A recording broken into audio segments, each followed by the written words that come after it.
Hi hello నమస్తే. ఈ వీడియోలో మనం పవన్ కళ్యాణ్ గారు చేసిన ఒక కామెడీయే చూస్తే మీకు కామెడీ లాగా అనిపించింది. నాకైతే కామెడీగా అనిపించింది. ఓకే, ఆ కామెడీలో సస్పెన్స్ ఏం లేదు, నేనే చెబుతున్నా, చెప్పి అప్పుడు వీడియోలోకి వినిపిస్తున్నా. 2 కామెడీలు చేశాడు. ఒక కామెడీ ఏంటంటే జంజీ తిరుగుబాటు, కాక్రోచ్ జనతా పార్టీ అనేది అపోజిషన్ వాళ్ళు చేసినటువంటి అపీజ్మెంట్ పాలిటిక్స్కి అపోజిట్గా వచ్చిందా జంజీ? అపీజ్మెంట్ పాలిటిక్స్ ఫ్రస్ట్రేషన్ అయ్యి ఇండియా బ్లాక్ వాళ్ళకి వ్యతిరేకంగా అపోజిషన్ పొలిటికల్ పార్టీలు సెక్యులర్ వాదం అంటున్నారని, మైనారిటీస్ని అప్పీస్ చేస్తున్నారని కోపంతో జంజీ పెట్టారా, లేకపోతే ఎన్డీఏ బ్లాక్కి మోడీ గారి గవర్నమెంట్కి వ్యతిరేకంగా వచ్చింది ఆ జనతా పార్టీ? ఒక కామెడీ చేశాడు. ఓకే, అపీజ్మెంట్ పాలిటిక్స్ ఫ్రస్ట్రేషన్తో, యూత్ ఫ్రస్ట్రేషన్తో కాబట్టి వచ్చింది ఒకటి. రెండోది ఫ్రీ బీస్. గతంలో ఎప్పుడో ఒకసారి చేశాడు ఫ్రీ బీస్ అని. స్టార్టింగ్ నుంచి కూడా he's against freebies. I don't know why. అసలు ఫ్రీ బీస్ అనకూడదు. అది పేదవాడి యొక్క బతుకు జీవనాధారము, పేదల యొక్క జీవనాధారాన్ని ఫ్రీ బీస్ అని ఒక చీప్ పదం పెట్టకూడదు. అది కూడా ఫ్రీ. ఎవరికి ఫ్రీ ఇస్తున్నాడు? మీ జేబులోంచి తెచ్చిస్తున్నారా ఫ్రీ? ఎవరికి ఇస్తున్నాడండి? మీ జేబుల్లోంచి, మీ సినిమాల్లో సంపాదించిన డబ్బులు తీసుకొచ్చి ఫ్రీగా దళిత కాలనీలు పంచుతున్నారా మీరు? ప్రజల డబ్బులు వాళ్ళ డబ్బులు వాళ్ళకి పంచుతున్నారా? ఈ దేశంలో వాళ్ళ హక్కు ఉంది కదా, ఆ డబ్బులు వాళ్ళకి పంచుతున్నారా? ఇది పొరపాటు. పవన్ కళ్యాణ్ గారు ఒకసారి వినండి ఏం చేస్తున్నాడు. ఒకసారి వినండి ఆయన ఏమన్నాడు. announcement that you just made about the Gen Z and wanting to do and energize something in that direction. We're seeing many aspects of it right now, sir. From Vijay in Tamil Nadu, to the Cockroach Janata Party that's come up as well. Various. Anchor is very clear, right? తమిళనాడులో దళితుల యొక్క తిరుగుబాటు జరిగింది. తమిళనాడులో దళితులు తిరుగుబాటు. అతను అన్నాడు కదా, తమిళ్లో జరిగిన విజయ్ కాక్రోచ్ జనతా పార్టీ మీద మీ అభిప్రాయం ఏంటి అన్నాడు. తమిళనాడులో ఎందుకు తిరుగుబాటు వచ్చింది? అగ్రవర్ణాల కులాల వాళ్ళు దళితులు తాగే నీటిలో ఏరిగారు. దళితులు తాగుతున్న నీటిలో కొవ్వు బట్టి ఏరిగారండి వాళ్ళు. కోపం వచ్చింది. దళిత సంఘాలు మొత్తం తిరగబడి అనామకుడు ఏమి తెలియనటువంటి విజయ్కి గెలిపించారు. ఎస్సీ ఎస్టీ బీసీలు అందరూ కలిసి ఈ యొక్క కులాల మీద కుల అహంకారాన్ని తట్టుకోలేక వాళ్ళు ఏమన్నా తాగే నీటిలో కూడా ఎరుగుతాడా? ఏరిగారు అక్కడ. అందుకే మొత్తం ఎక్కడెక్కడైతే అక్కడ ఏరిగినటువంటి ఆ ఏరియా ఉందో, అగ్ర కులాల వాళ్ళు ఈ దళితుల యొక్క తాగే నీళ్ళలో మలమూత్రాలు పోసారో ఆ ఏరియా మొత్తం కూడా క్లీన్ స్వీప్ చేశాడు విజయ్. ఎందుకు? ఎస్సీ ఎస్టీ బీసీలు మొత్తం కూడా విజయ్కి వేశారు, 2 పొలిటికల్ పార్టీలు నమ్మలేక. అది ఒక ఇష్యూ, సత్యం. రెండోది జంజీ ఎవరికి వ్యతిరేకంగా వచ్చింది? Cockroach Janata party. ఉద్యోగాలు లేవని, ఉద్యోగులు కాక్రోచ్లను పిలిచారని, కాక్రోచ్లను పిలుస్తారా మమ్మల్ని అని చెప్పేసి ప్రభుత్వానికి వ్యతిరేకంగా వచ్చిందంటే అపోజిషన్కి వ్యతిరేకంగా రాయాలి. కానీ ఈయన ఏమన్నాడు చూడండి sir. Aspects and manifestations of the Gen Z element of our future and politics. What is Pawan Kalyan's idea of Gen Z and what you want to do for them? See, I feel politically speaking. Yeah, we have to understand Gen Z is not a new term. Yeah. Every new generation has initiated a thought. If you look at 40s and all, 30s, we had seen Nehruji when they were youngsters. Yeah. When they were youngsters, then they came from they were about to do they finished ICS and they came into freedom movement. Someone were doing different jobs, they came into freedom. So every generation defines the contemporary politics. Every generation defines contemporary power. Remember, ప్రతి తిరుగుబాటు కూడా అప్రెషన్కి వ్యతిరేకంగా వచ్చిందే. ఈయనే అన్నాడు కుర్రోళ్ళు అప్పుడు ఎవరు? నెహ్రూ, గాంధీ, ఎవరైతే స్వతంత్ర ఉద్యమకారులు ఉన్నారో 1920s స్వతంత్ర బ్రిటిష్ వాళ్ళకి ఎదురు తిరిగినప్పుడు కుర్రోళ్ళు వాళ్ళంతా ఈ జంజీ కుర్రోళ్ళ తిరుగుబాటు అనేది కొత్త ఏం కాదు. అప్పుడు కుర్రోళ్ళ తిరుగుబాటు ఎవరి మీద చేశారు? బ్రిటిష్ వాడి యొక్క అప్రెషన్ మీద చేశారు. తర్వాత ఇతనేమన్నాడు, 1980s కమ్యూనిస్టులు తిరుగుబాటు వచ్చింది అన్నాడు. కమ్యూనిస్టుల తిరుగుబాటు ఎవరి మీద చేశారు? అది కూడా అప్రెషన్ అండి. అప్రెషన్ మీద చేశారు. కాంగ్రెస్ వాళ్ళని ఎవరైనా సరే కులాధిపత్యం మీద చూపిస్తున్నారని చెప్పేసి తిరుగుబాటు చేశారు కమ్యూనిస్టులు. వీళ్ళంతా సోషల్ మూమెంట్స్ వచ్చాయి.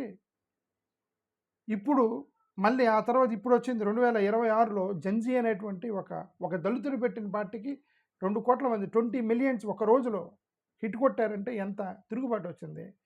ఎవరి మీద? అప్రెషన్ మీద, అపోజిషన్ మీద కాదు. కామెడీ చేయొద్దు. ఓకే, ఇవన్నీ చాలా కామెడీ పదాలు ఇవన్నీ.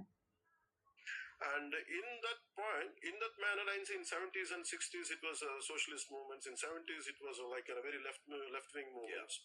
If you look at it, every generation defines. I think this particular generation, they have the collective wisdom of last 2 to 3 generations, at least 3 generations. And what they're looking at, they had seen appeasement politics. They had seen the global, how global politics have changed, how the shallowness of certain Western nations are reflecting, hitting them, the identity politics. Yeah.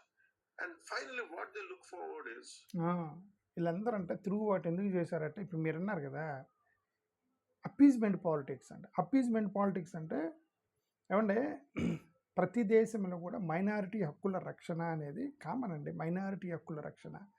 ఆడపిల్లలకి రక్షణ ఎందుకు కల్పిస్తారు? ఆడపిల్లలకి రక్షణ ఎందుకు కల్పిస్తారు?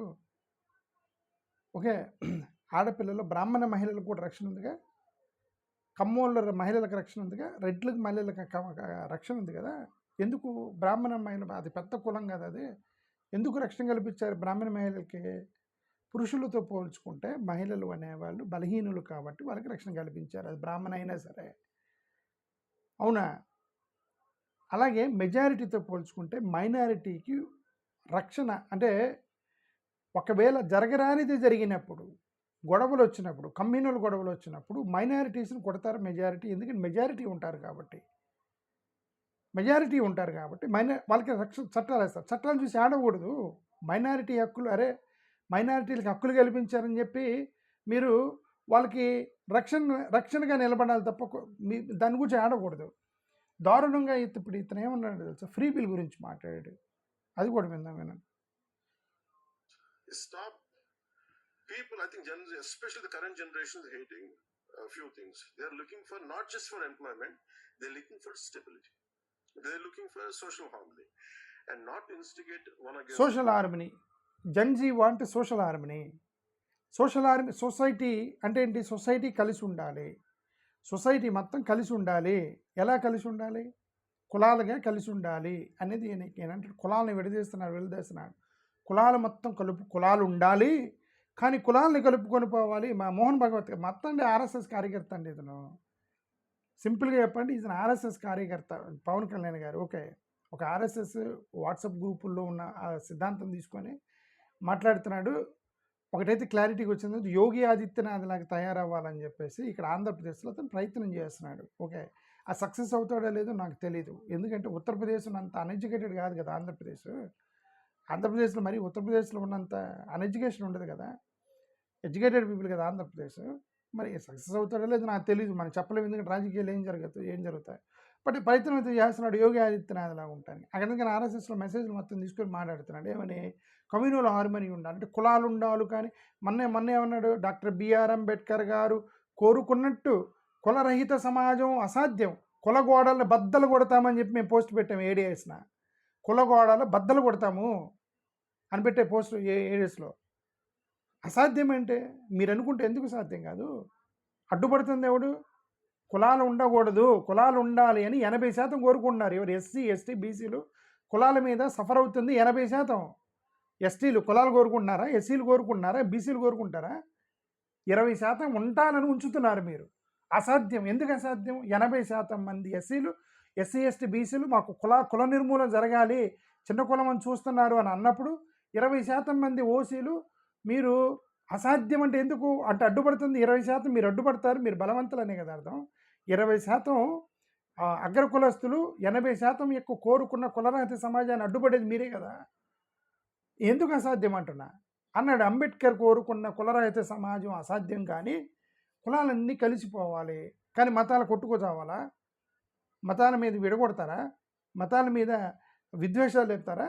కులాలు మాత్రం అంటే సోషల్ హార్మనీ, ఓన్లీ కులాలకే సోషల్ హార్మనీ, మతాలకి సోషల్ హేట్రెడ్నెస్ ఎందుకు?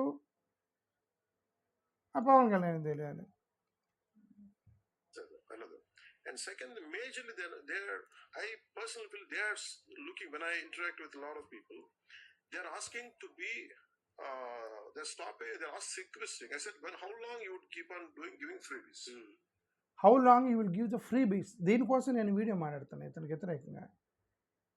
దీనికోసమే ఫ్రీ బీస్. And then what about it? As long as you keep on, for the wood's sake, if you keep on announcing freebies, you are destroying the core development. Yeah. ఏమంటే core development free బీస్ ఇస్తే అసలు first of all నేను free బీస్ అని పిలవకూడదు. నేను తీవ్రంగా ఖండిస్తున్నా మా ఏడేస్ తరపు నుంచి. ఎందుకంటే ఫ్రీ బీస్ అని పిలవకూడదు. ఫ్రీ బీస్ అని you're not supposed to call. That is the helping hand అంటారు. ప్రజలకు ఇచ్చేది ఎంత ఇస్తున్నారంటే 1000 రూపాయలు. 1000 రూపాయలంటే కుంటోళ్ళకి, కాళ్ళు లేనోడికి 3000, ముసలోళ్ళకి 2000. అది ఫ్రీ బీజా? మహిళలకి 1000 రూపాయలు అవి ఫ్రీ బీజా? అవి ఉచితంగా ఎవడు డబ్బులు తీసుకొచ్చి ఇస్తున్నారు? ఎవరి డబ్బులు మీ జేబుల్లో? మీరు ఇప్పుడు పవన్ కళ్యాణ్ గారి ఫ్రీ బీజ్ తీసుకుంటారా? ఒక సినిమాకు 200 కోట్లు తీసుకుంటాడు. చిరంజీవి గారు 200 కోట్లు తీసుకుంటారు. మహేష్ బాబు 200 కోట్లు తీసుకుంటారు. మీరు కూడా ఆ కూలి పని చేసుకునే వాళ్ళు రోజంతా పని చేస్తే 200 ఇస్తారు. మీరు కూడా 200 తీసుకోండి. కూలి పనులు చేసేవాళ్ళు రోజుకు 200, రోజంతా కష్టపడతారని చెమటోడ్చి 500 ఇస్తారు వాళ్ళకి. మీరు కూడా 500 తీసుకోండి. అప్పుడు మీరు కూడా నిలబడతారు లైన్లో, ఫ్రీ బీజ్ ఇవ్వండి సార్, మాకు 500 సరిపోవట్లేదని. ఒక సినిమాకి 200 కోట్ల రూపాయలు తీసుకొని ఆ 200 కోట్లు ఎవరి దగ్గర నుంచి దండుతున్నారు? ఈ పేదల దగ్గర నుంచి దంచుతున్నారు సినిమా టికెట్లు పెంచి. సరే, ఒకటి క్యూరియాసిటీ పెంచడం అనమాట. ఒక ట్రైలర్స్ వేయటం, కట్ చేయటం, ట్రైలర్ పేరుతో ముక్కలుగా ఒక చిన్న చెత్త సినిమాని ముక్కలుగా ట్రైలర్ కట్ చేస్తే, వామ్మో ఇది సూపర్ ఫైట్లు ఉన్నాయని లోపలికి వెళ్తే ఏముండదు. ట్రైలర్ కట్ చేస్తాడు ఆ 2-3 పీసుల్ని. దాన్ని బట్టి సినిమాల్లోకి ఆ ఫస్ట్ షోలోనే టికెట్లు పెంచేసి, క్యూరియాసిటీ పెంచేసి అడ్వర్టైజ్మెంట్ అది. ఆ అడ్వర్టైజ్మెంట్ ద్వారా ప్రజలు డబ్బులు దంచుకొని వీళ్ళు పేదోళ్ళకి ఇచ్చే 200 రూపాయల మీద ఫ్రీ బీస్ అని పిలుస్తారా? పేదలకు ఇచ్చే 200-300ని మీరు వేయండి. నేను అదే చెప్తున్నాను. మీరు పేదలు తీసుకున్నట్టుగా రోజంతా కష్టపడితే 500 తీసుకుంటారు. మీరు కూడా 500 తీసుకొని సినిమాలు చేయండి. చేయరు. ఓకే.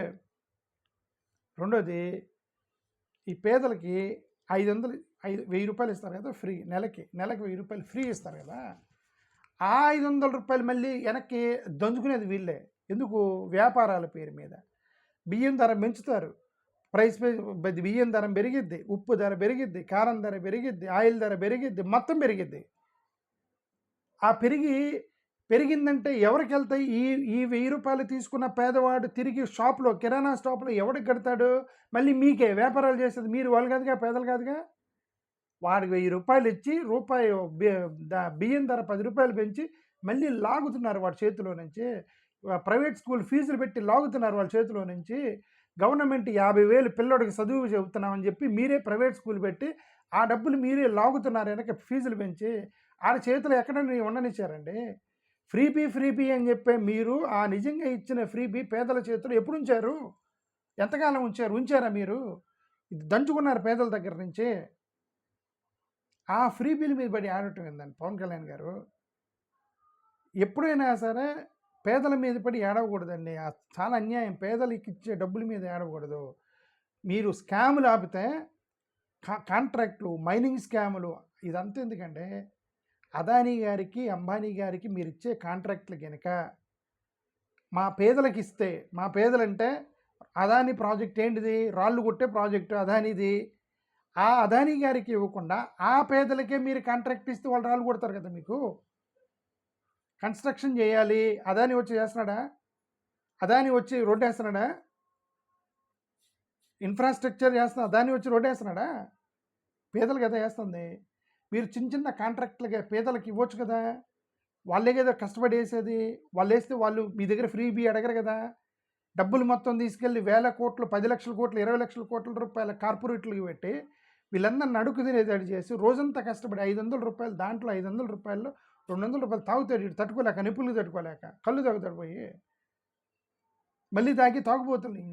ఈ సమాజాన్ని నాశనం చేసి పడేసి ఫ్రీ బీల్ మీద పడేది ఏంటండి?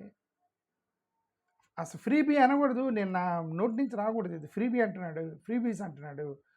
పేదలకిచ్చే డబ్బులు, పేదలకిచ్చే సహాయం చేసేటువంటి డబ్బులు, దాన్ని నువ్వు ఫ్రీబీ అనకూడదు పవన్ కళ్యాణ్ గారు. తీవ్రంగా ఖండిస్తున్నాం మా ఏడీఎస్ తరఫు నుంచి. Thank you. నమస్కారం.